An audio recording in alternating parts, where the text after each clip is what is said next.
Welcome back to Scoundrels, another Star Wars podcast, one of the 17 billion Star Wars podcasts out there, and you chose to listen to ours. How kind of you. I'm Frank, that's Brandon. Two-man crew today on the show, just us two, Frank and Brandon and Frank, BNF, FB, BFs, well, there's only, it's not Fs, it's just Frank, just one. So, BNF. All right, well, on today's show, we're going to talk about some of the snippets that came out in the Empire magazine concerning the AHSOKA show that's coming out. When, Brandon? I don't know, but I wouldn't listen to Empire propaganda when it comes to Star Wars. Okay, so. August 23rd. If that's Empire propaganda, I think it's pretty reliable. I think it is. And then we'll get into... Call me when Rebel magazine makes its... right. I should subscribe to Rebel. You're right. Yeah. But then we'll also be talking about a specific quote from Mark Hamill during his interview on the CBS Sunday morning show, where he said something about Luke Skywalker. We'll get into that. And then we have a couple Discord questions. We'll get into those and answer those questions at the end of the show. But as Kevin likes to say, roll the cold open. Roll the old. What does he say?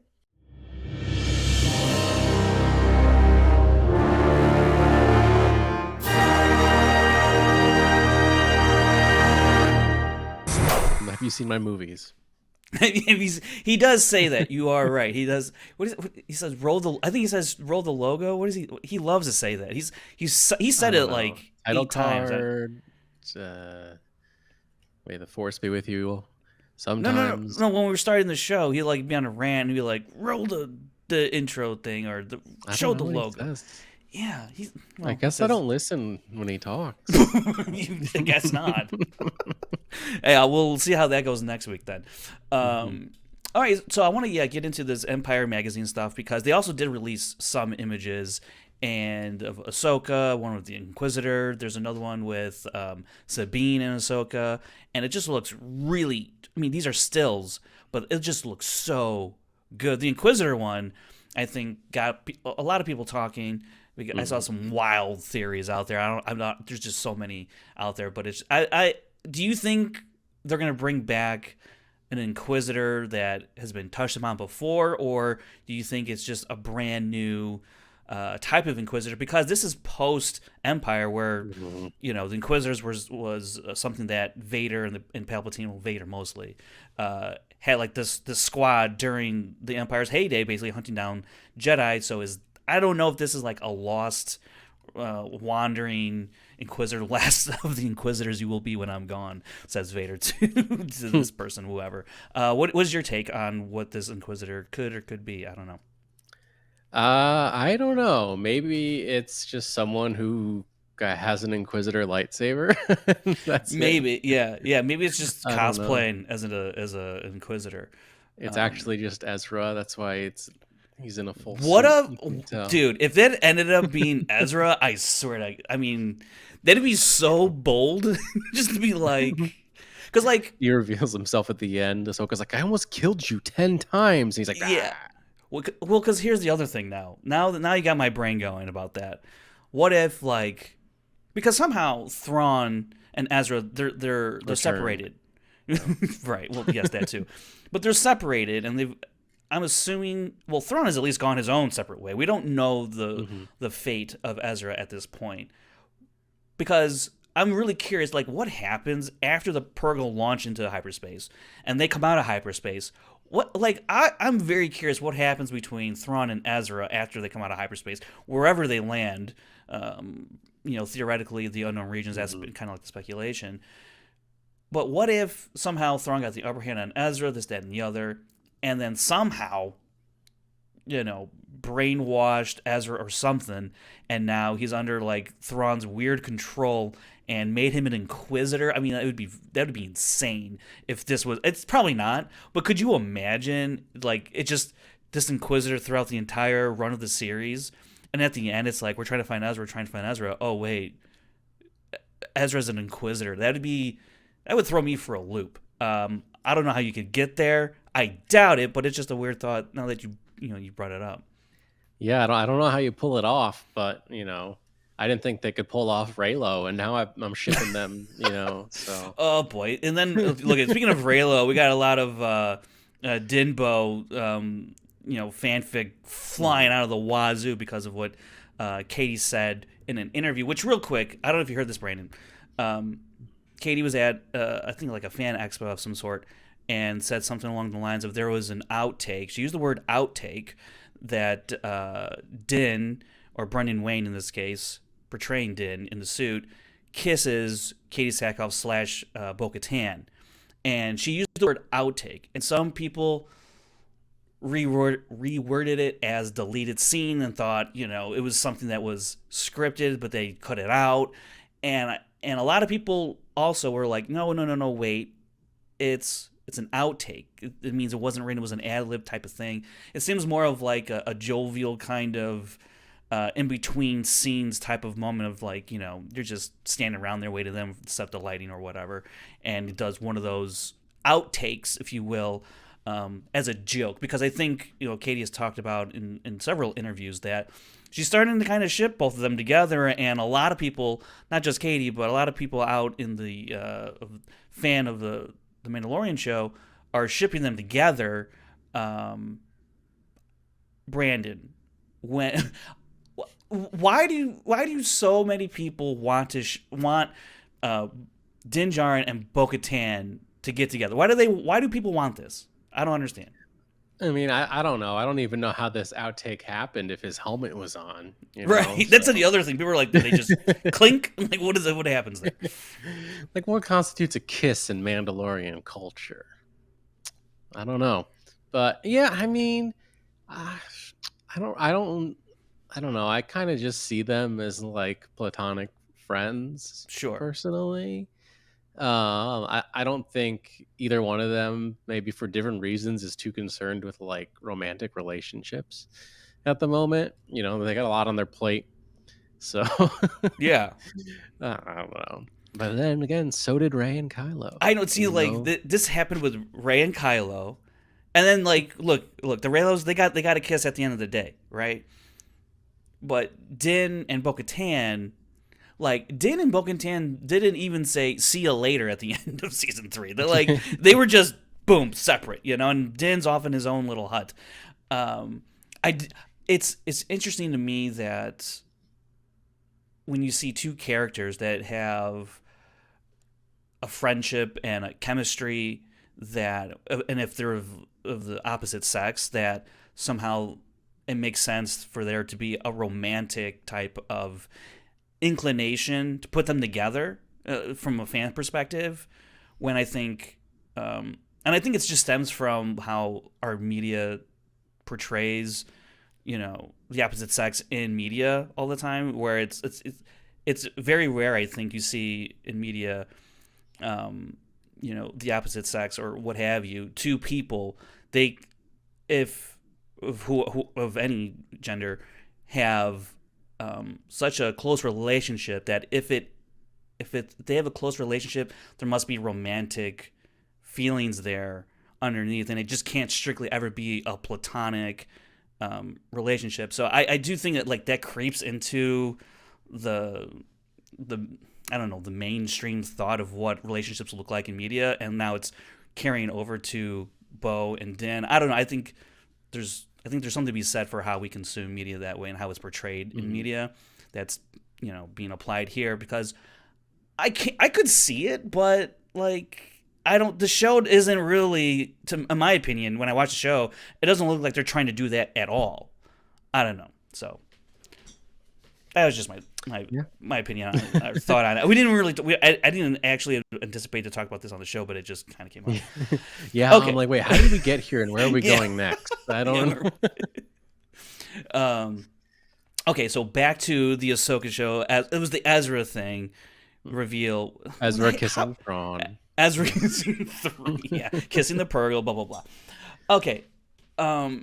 In the article, though, let's talk about Ahsoka, because it is coming out August 23rd. A couple weeks ago, we had theorized when is it going to come out. There hasn't been a release date yet, and now they dropped a 30-second short trailer of sorts that's going to be playing during the NBA Finals. And we got some new images there. We saw clear image of Sabine wielding a lightsaber going up against Shin Hati, played I forget the actress's name, but she is basically an apprentice of Ray Stevenson's character, Balin Skrull, and we'll get into his character in just a little bit. But I know Brandon, you've been starting to watch Rebels here and there now in your spare time. So you're starting to get to know Sabine and get to know the Ghost crew. And apparently, there's a quote where it said that Sabine feels beholden to Ezra. Now, at the end of Rebels, spoiler alert, Sabine's the one giving kind of like the epilogue speech, and it's talks about bringing home Ezra. So I feel like that's definitely jumping off from Rebels into this, and so I'm curious to see what kind of Sabine we're gonna find, because in the image that Empire has, Sabine's all in her Mandalorian uniform or getup and armor rather, and in some shots we've seen in the trailer where she's not even wearing the armor; she's looking at her helmet. As someone who's briefly been delving into the Rebels side of things, what is your take on what we could see from Sabine and like her connection with Ezra? Because I think where you're at, it's still very much a brother sisterly type of kind of like an annoying type of level of relationship. But what are your thoughts on that? Yeah, so he's like, yeah, I'm at the very beginning. He's like got like a crush on her, and like that's about it. But yeah, I don't know. It's interesting to like see like what could possibly be of like her like relationship with herself as like a Mandalorian, and like how seriously she like takes like that heritage, and because we don't really see her with the armor a lot in some of this like promotional material, Right. like only in like a couple shots here and there, and maybe like deciding to go and find Ezra like kind of coincides with her like maybe like rediscovering her like purpose as a Mandalorian. I'd be very surprised if like with the success of the Mandalorian show and like all that we've seen there, and obviously like Ahsoka being a spin-off of that, like I'd be surprised if we didn't at least touch on the fact that she's a Mandalorian and what that means.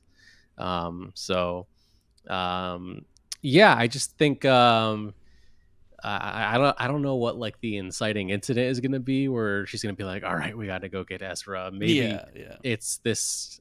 I don't know what the name. I'm not even gonna try to pronounce it, but this apprentice coming after her, and she whips out Ezra's lightsaber. Yeah, maybe that has something to do with it. I don't know, but sure. Yeah, totally. Because at that, I think in that shot, she's not even wearing her Mandalorian armor. And I think it'll be interesting to see exactly what you're talking about. Like what's going to get her back in the armor, so to speak.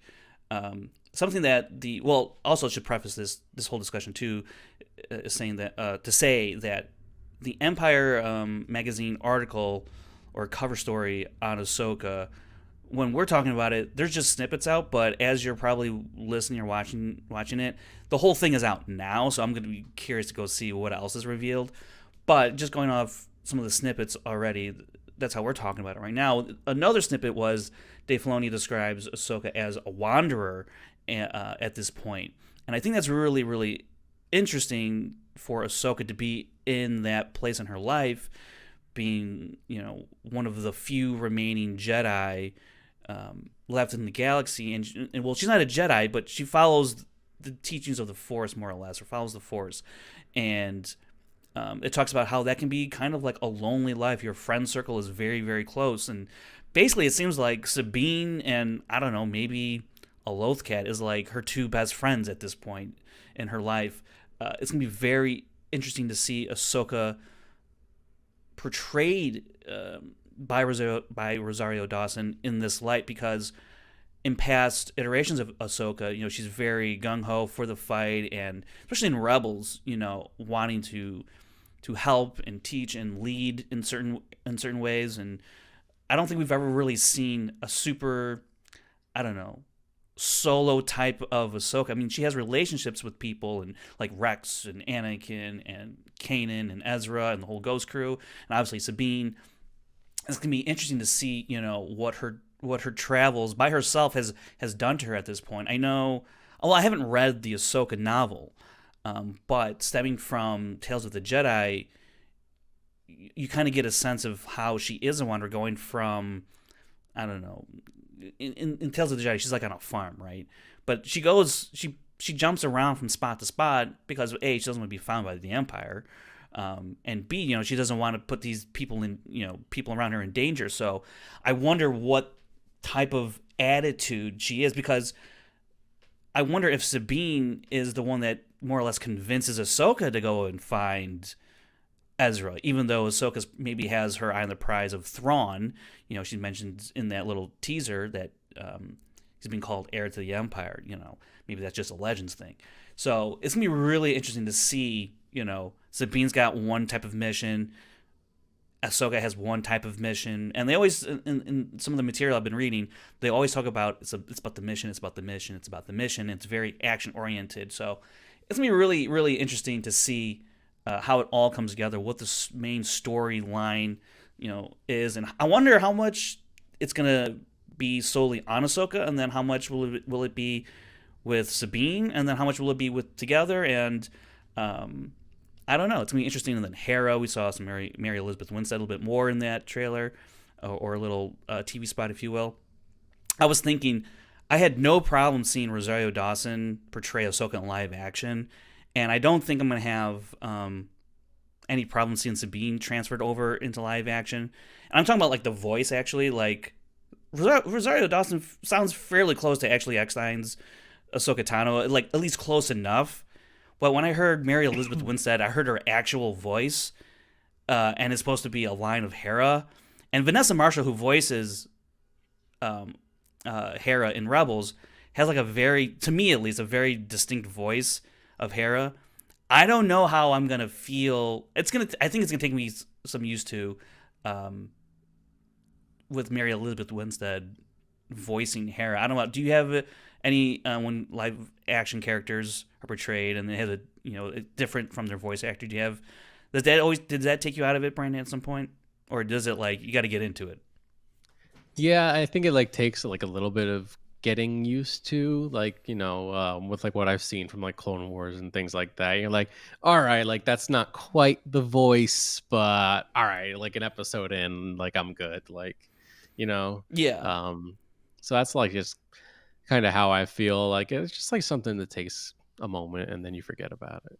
Because what's interesting is when you watch Clone Wars, they're doing an impression of Ewan McGregor's Obi-Wan. They're doing an impression of Tamara Morrison's Jango Fett as the clones. What have you. It's never the reverse. You're not doing an impression of an animated character into live action, even though Rosario Dawson is technically doing that, but that's her real voice, basically. She's using her real voice. Yeah. But to hear Mary Elizabeth Winstead's voice as Hera, I think for me personally, that might take some getting used to. But, I'm just glad she's going to be live action. That's the best part, At least she's not hey, I'm Hera. This is my voice now. The real trick will be, how does Chopper's voice transition from animated to live action? Hello, it's me, Chopper. Could you imagine? He just actually has voice files he plays, he's Bumblebee from Transformers. Yeah. Okay. So we talked about the Inquisitor. That'll be interesting. Let's just, what? We should just say it right now, just for a future clip. Look, today's June 7th when we're recording this.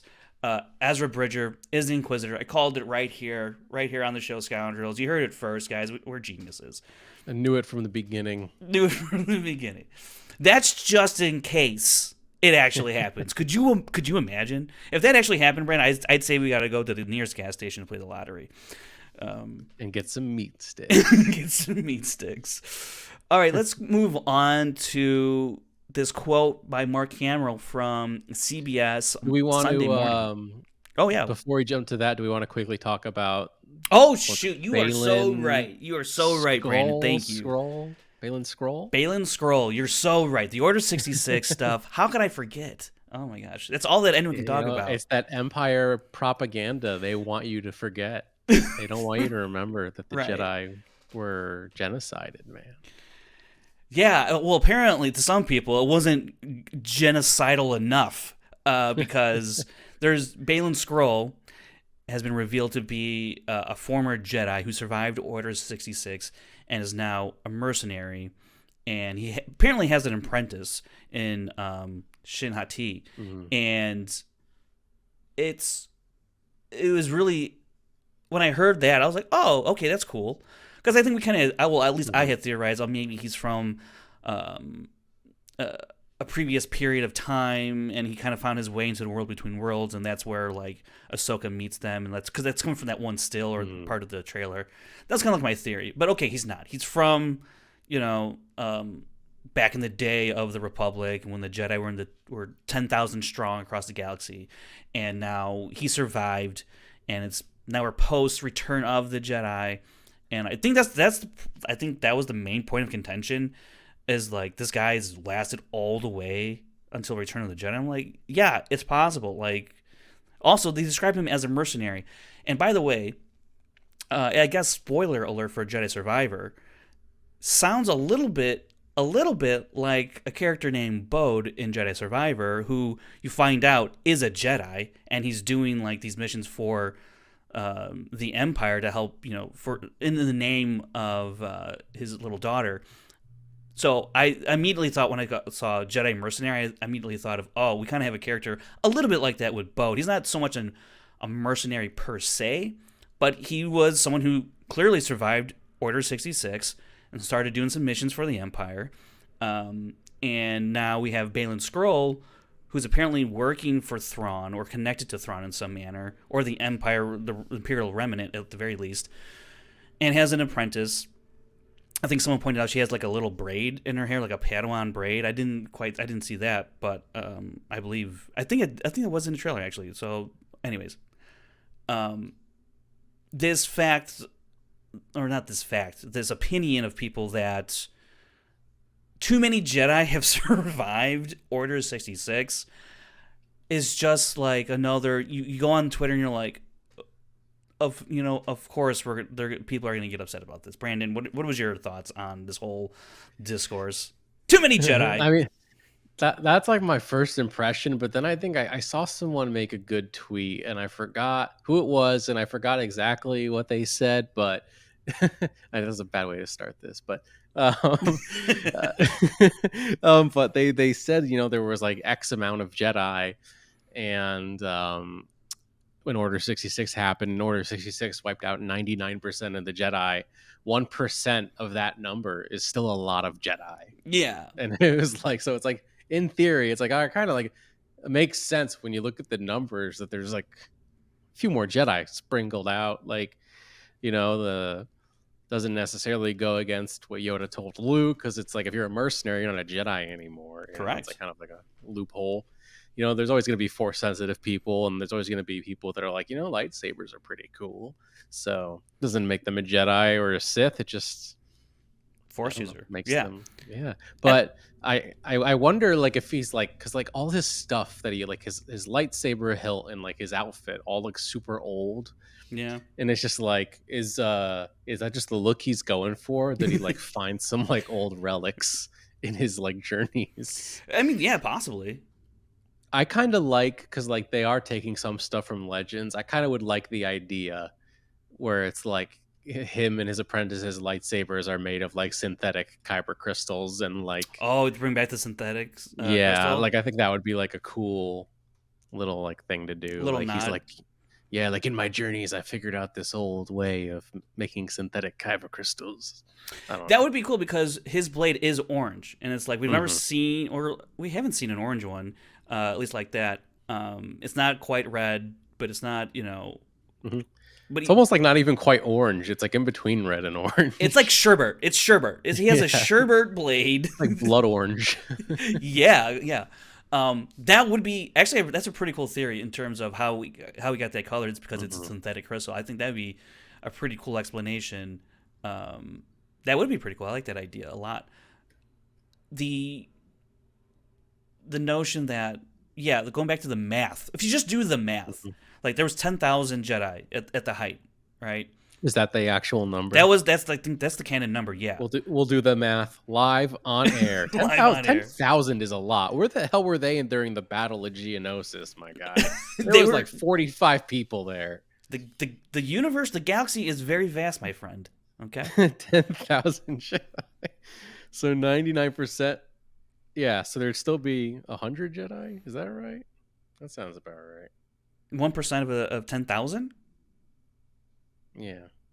Right? Hey, you're the scientist, bro. I know, but I need my calculator. Do you not? The most important part is, do you know how to use your calculator? Sometimes. Okay, yeah. So 100 Jedi survived if they wiped out 99% of the Jedi. Right. I mean, 10,000's a lot. Like, you can't quite fill like a football stadium. But still, right. You can quite fill a like the lower level of an NBA arena. You know, that's like half filled. Yeah, You know, that's a lot of Jedi. That is a lot of Jedi. And, you I know, guess doesn't seem like visually 10,000 Jedi in an NBA arena doesn't look like that. Like you like yeah, that's yeah. like the right amount of Jedi. But when you say the number 10,000, you're like, bro, that's like how many Uruk-hai like marched on Helm's Deep. Dude. And that was a handful. That was yeah. So like, yeah, if only, and we're like trying to be like super generous with the 1%, like in favor of their argument, right? So it's like, if only 1% of the 10,000 survived, yeah, you're gonna have at least 100 Jedi around. And so far, like we've had like Cal, we've had, besides Obi-Wan and Yoda, we've had Ahsoka, that's 4, right? Who else have we had? We've had Kanan, 6. Ezra doesn't count because he's post Order 66. Who else is out there? Trying to think. Are we talking about people that survived the initial? Oh, like... Bode would be one of them. So Bode from Jedi Survivor. So that's 7. Mm-hmm. Or are we talking about people that have like even survived like as far as like we know? Because like as far as we know, because like Benny Safdie's character, right? And, yeah, like, I mean he'd be 8 for sure. He survived Order 66, but he didn't lasted I guess like what 10 years? Like, yeah, something like that, like 6-7 years, whatever. That's still a good chunk, you know. You're on the hunt. You're not on the hunt. You're being hunted. Mm-hmm. So like that's like 8. We got 8. Reva doesn't sort of kind of counts because she became an Inquisitor. Mm-hmm. I wouldn't count the Inquisitors either because Keller and Beck. Well, we hope so. Grogu. I mean, that's Grogu. So I mean, yeah. So like we've had like maybe like a dozen that have appeared, and I'm sure there's others in books that I don't know of yet. So yeah, we've seen maybe like a dozen, and that's that's only like 10% of the 1%. Like, you know, it's like anyway. So yeah, I think it's really funny that this became such like a hot topic of debate. I do think there would be credence to this argument if the same stories were being told for each surviving Jedi. But that's not what's happening. There's each surviving Jedi that we find, or that is created within the timeline now that we're in, all have different stories and different arcs and different, viewpoints. And, if there was just all the same story, then I would be like, okay, that's very, redundant storytelling there, because it's like, yeah, we get it. They survived. They went into hiding. And then they're waiting for the right time to reveal themselves, like the Sith, whatever, blah, blah, blah. Not really. But that's not what's happening. We have really interesting stories with Cal. We have a really interesting story. I mean, even Bode has an interesting story. I think Balin Scroll is going to have an interesting story. He became a mercenary. Like, that's a very, at this point in time, to my knowledge at least, that's a unique take on a surviving Jedi.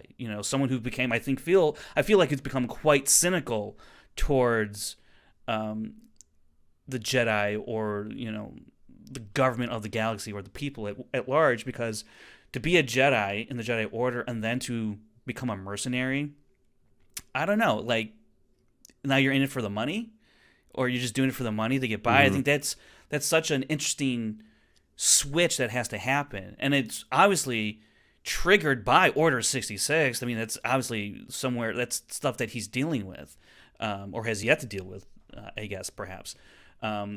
Before Ray Stevenson passed, he did give an interview somewhere, and there's a quote, and I was trying to find it, I couldn't, but he more or less says that Baylan Skoll isn't like some guy that's just trying to like mow down people. He's like, I'm here to do a job, or here's what I'm set out to do.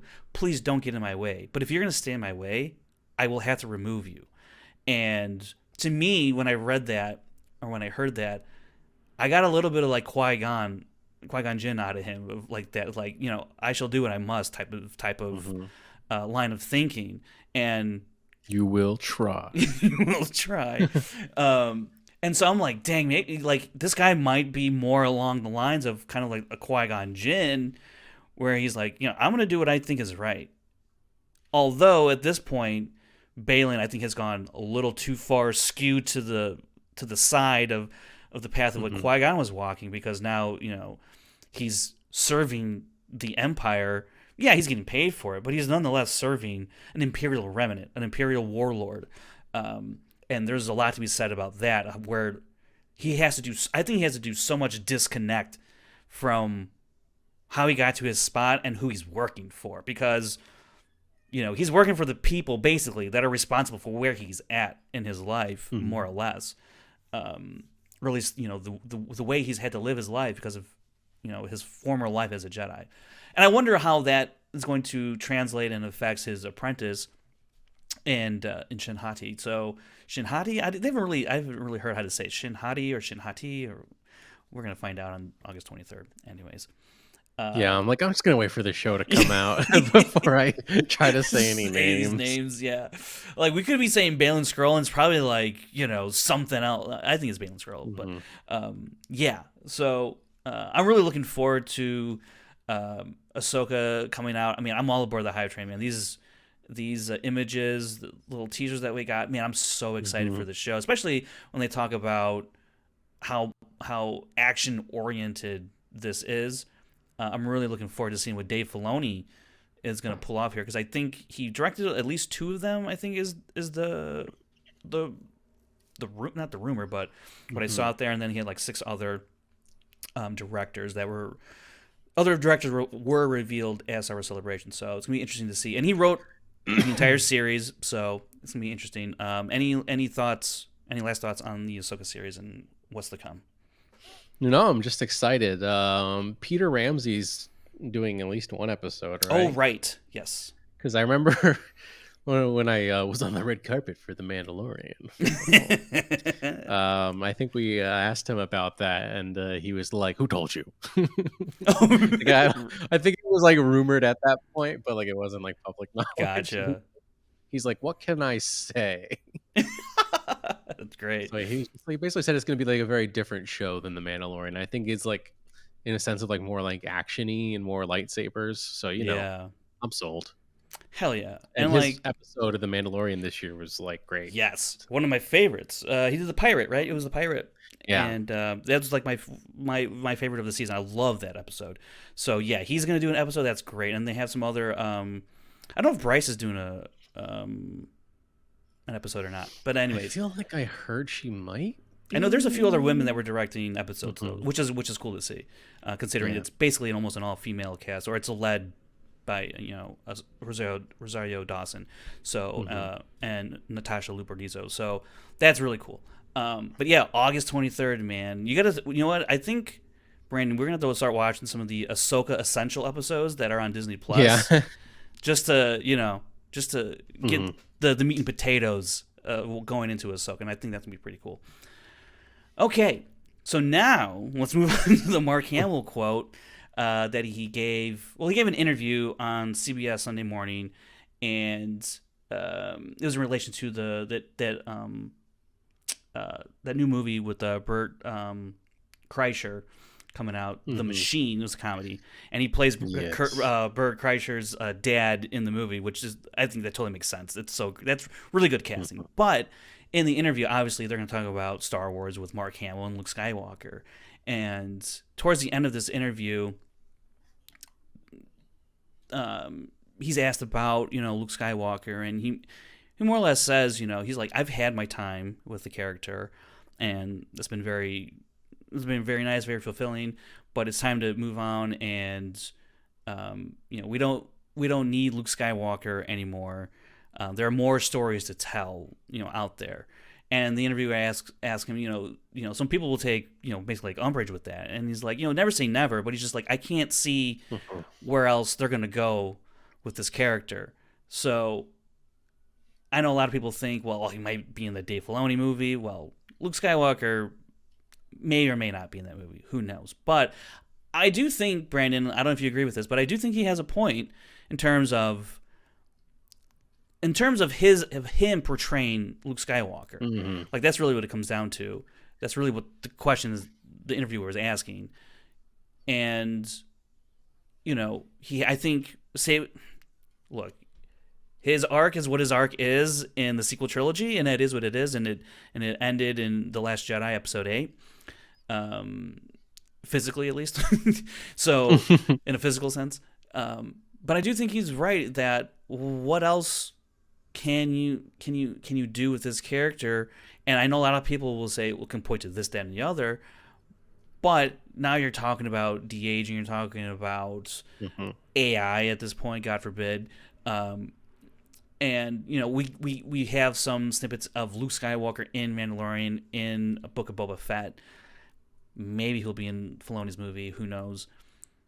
But I think he's right that we have so many other stories to tell. It is weird, though, that I think there was a time when people were like, can we get away from the original trilogy? Can we go up past this stuff?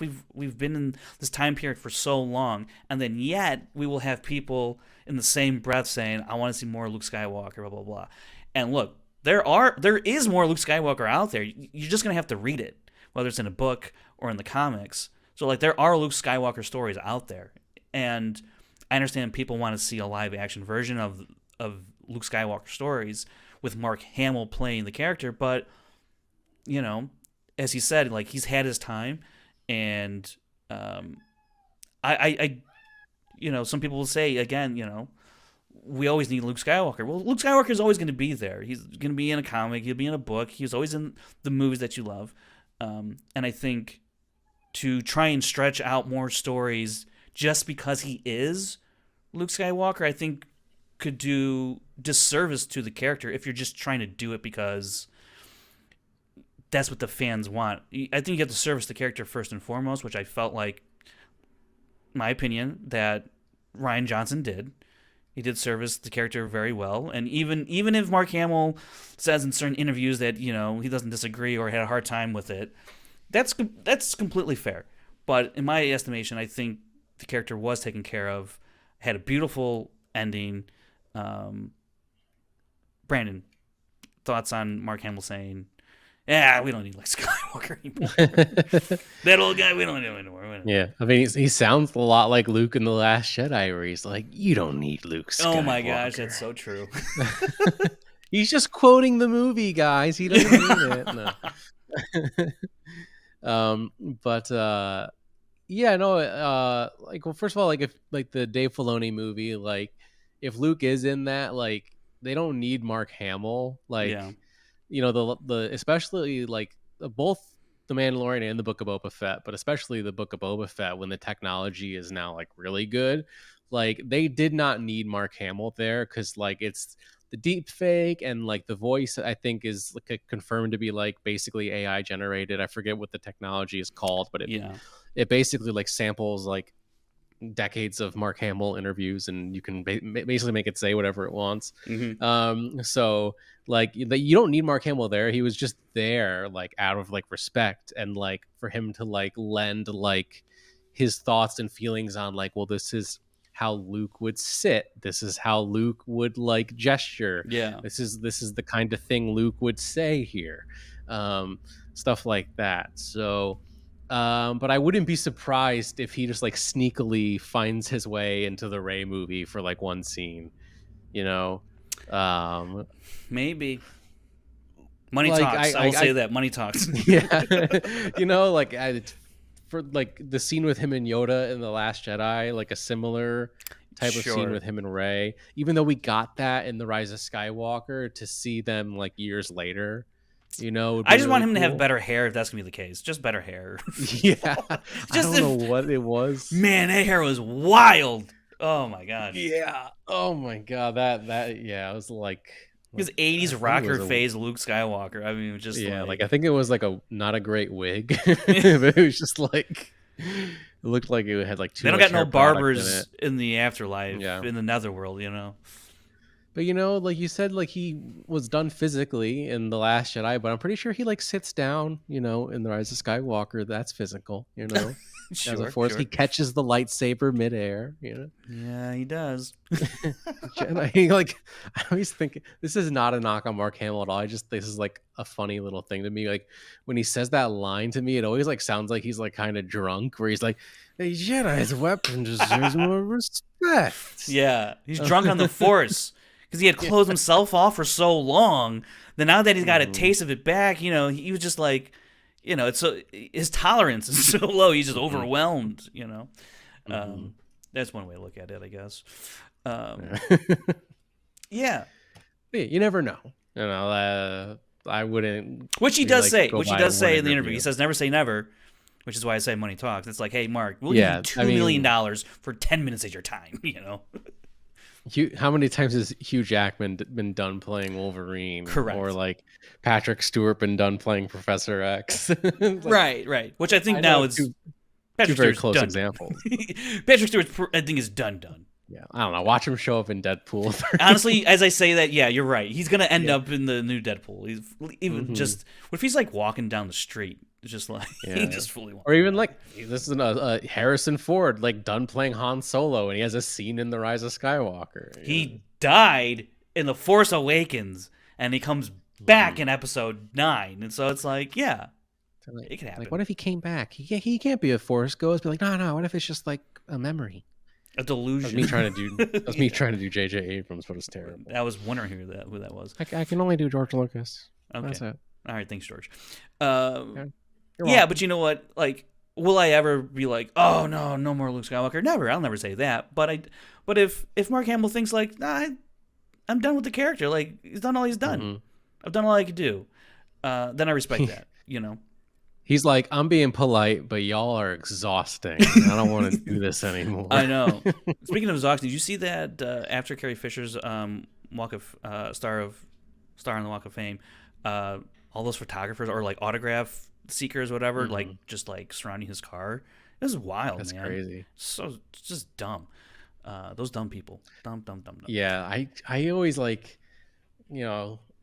I see like celebrities in person in public often enough. Yeah. Where it's like a common thing, like at least a few times a year. You mean like how you saw Rick from you and it didn't even go up to him at all, and we're just I like... may or may not have seen him. He was wearing a Dodgers hat, which is very damning evidence. But I mean, I try not to like disturb celebrities when I see them in public because I'm like, they're just trying to live their lives. Yeah, 100%. I totally get that. Last weekend, I did see Nestor Carbonell he plays Richard Albert in Lost, and he also plays the mayor of Gotham City in The Dark Knight and The Dark Knight Rises. I saw him last weekend, and I finally got up the courage to go and say hello. But even then, I didn't even ask for like a picture or anything. I just like shook his hand, and I was like, hey, big fan of your work. Have a good night. It was really cool. He introduced him. He asked me my name and then like introduced himself. And then he was like, wait, you already knew that. I actually have a quick story about a celebrity run-in. This is like way early. Wait, when did Contagion come out, the movie? When was that? Oh man, that was a while ago. Was not calling you old or anything, Frank. I know, but I forget. Okay, so so like a year before Contagion comes out. By the way, because they filmed some of it near Chicago, and at the time, a friend of mine was working at the Peninsula in downtown Chicago, like one of the most expensive. We're all like the celebrities who come to Chicago. That's where they would stay, or like one of the places they would stay. And I was at a bar down the street, waiting for my friend to get finished with work, and or we were gonna go someplace. So I'm at this bar. I start walking towards the hotel. I'm walking down this street, and I see this huge dude, just like huge. And then I notice another guy walking next to him, a little bit well, not a little bit, but a lot shorter, a little stockier or a little wide, but again, like this huge dude. And so like I'm walking, and it's like dusk, so it's not super bright out. It's not middle of the day. It's probably like around like 6 or 7, something like that. And I'm walking down the street, and I'm looking at that dude. I'm like, dang, this guy's big. And then I look at the other guy, and he's wearing a baseball cap.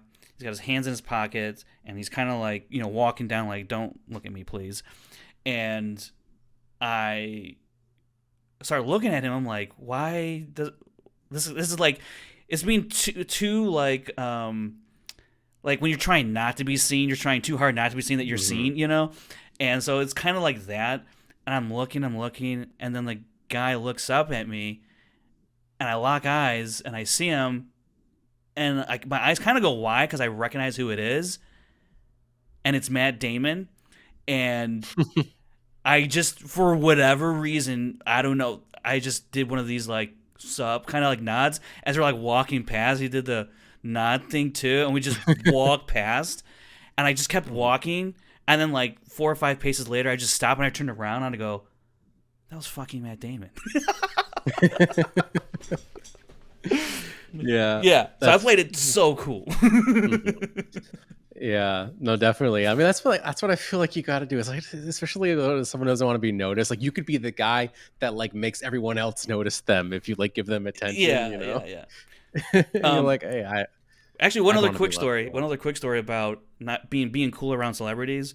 So recently, a few weeks ago, I had an opportunity or a chance to meet Katie Sackhoff, and I did, but I only said like 3 words, and and then I was like, and it was only like a 2-minute encounter. It was just like, hey, hi.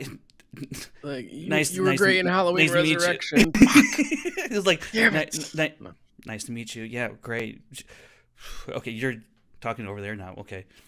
Well, yeah, I want to get going now. It was one of those things, and it was just like, be cool, dude. Be cool. So yeah. But yeah, so I was within the vicinity of Katie Sackhoff for a little bit, which is, that's pretty cool. Pretty cool. In all seriousness, I think I probably would ask her about Halloween Resurrection. Yeah. It's like, I'm probably as big of a Halloween fan as I am a Star Wars fan. So that's true. That's true. You should. I don't know. Maybe not that big. But okay, well, more than a healthy amount. Sure. Let's get into our Discord questions as we wrap up the show. And so we're going to go with our first one here from Maddie Gunner. Snoke him if you got him. Snoke on the water. Snoke on the water. It's Palpatine in disguise. He asks, you're giving a blank check, and he spells it CHEQUE. Ugh, he's from over there. Ugh. By any of the costume clubs, 501st, Mercs, etc. What are you building, Brandon? Blank check. You can build anything you want. Mm-hmm. Go.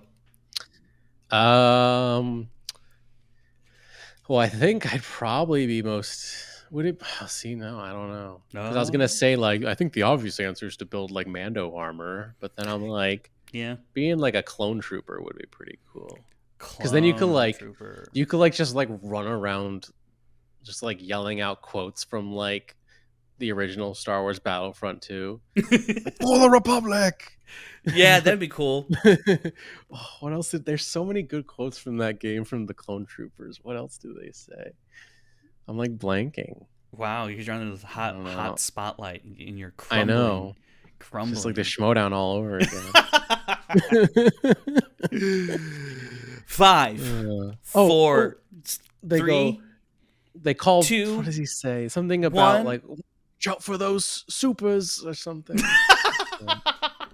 I'm Watch sorry, out for those wrist rockets. Something like that. Yeah. Cool. I'm trying to think. What would I mean, like, I think I would want to build Obi-Wan's Clone War armor. Mm. That whole get-up thing. Yeah. because that looks so badass. It's kind of Mando-ish. It's it's clone trooper. I think of that one shot where he's on Mandalore and he's got his lightsaber and all the like explosions around and he's in that armor. Like I would want that. That's so badass. That's Oh, I could also, now that we're having time to stew on it, that is pretty cool. But like, what if you did like a Bad Batch thing? Like I could do a crosshair ooh. costume, and I could just like walk around Comic-Con, just going up to people and just being like, "Good soldiers follow orders." Oh, if you could only just say just sound bites, not even have full Yeah. conversations with people, just the sound bites. Yeah. Hello, is this your first con? Yeah. This is Sir, my- I'm gonna have to ask you to leave. Have you seen Omega? Oh my gosh. No, is she secret? Is she safe? Yeah, and just start mashing lines up. Yeah. All right. Hello there. Last question before we get out of here. It's from Booze.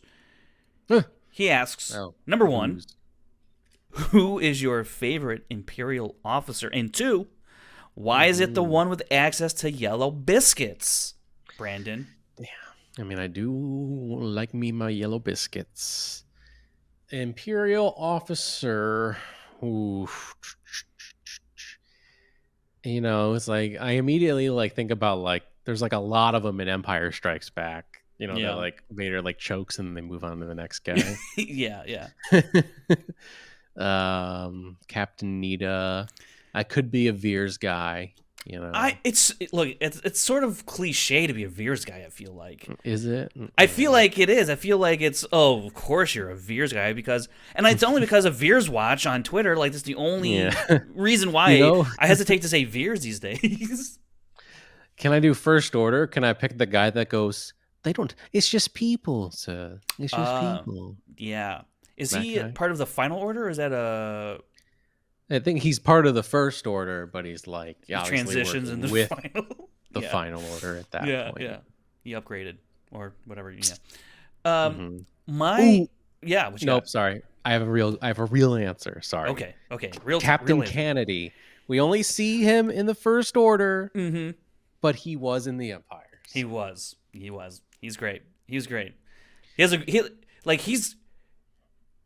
he has the best. They're wiping out our surface cannons. Yeah, his that all that yes, but he has like the best stance when it comes to like going down with the ship. He just does like a type of thing. He's like, all right, just blow me up.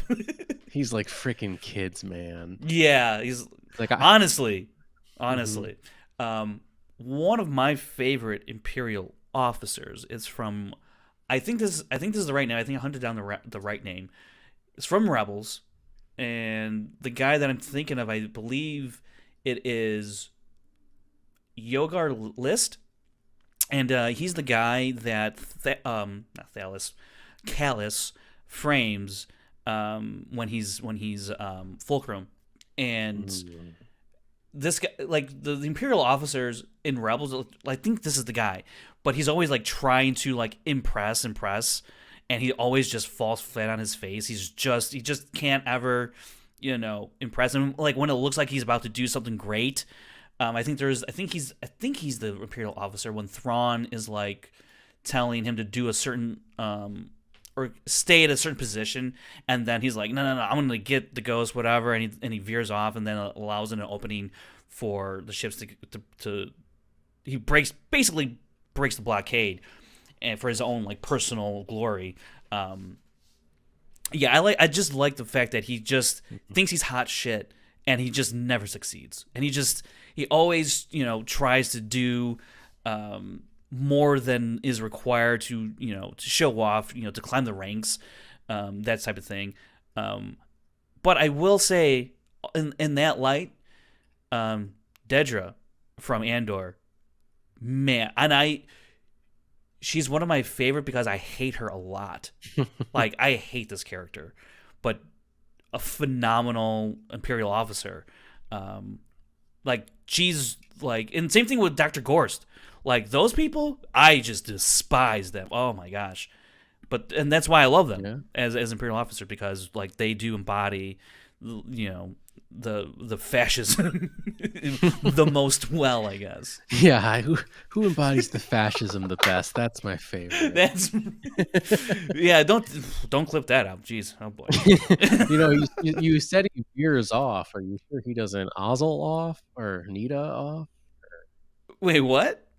Yeah, there's one point you're talking about your guy, and you're like, he veers off, and then I was like, are you sure he doesn't? Oh, he veers. Yeah. Hannity Admiral off, Ozzel, or- he thought, surprise was wiser. He's as clumsy as he is stupid.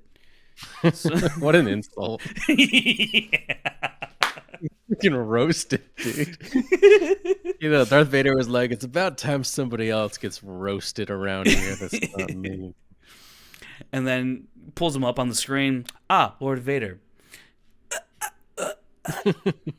You have failed me for the last time. Is that when he promotes Nita? No, or Piet? It's Piet? Yeah, I think it has to go from like Nita to Ozzel to Piet. I think all in like the same movie. Yeah, right? it's I have to rewatch that. I haven't watched it in like a week. You'd think I'd remember, but I usually have it on the background. Sorry. All right, I think that's going to wrap it up here on the good old Scoundrels Inc. podcast. Brandon, you're doing space stuff, and I'm editing this podcast. Man, two important jobs, my coworker actually has a really cool sticker I have to ask her about. It's like the NASA logo. I'm like, do I have a NASA logo lying around? I don't. But the meatball one. Yeah. It's the NASA logo, but there's like a X-wing flying around it, and like instead of saying NASA, it says like something in like Arabic, but I don't know what it is. I would say like Yavin. That'd be cool. Because that would work, right? A-Y-A-V-I-N. Well, it's one more letter. I got to remember to ask her about it and report back next week. All right, do that. And until next time, we'll see you all next week. Scoundrel.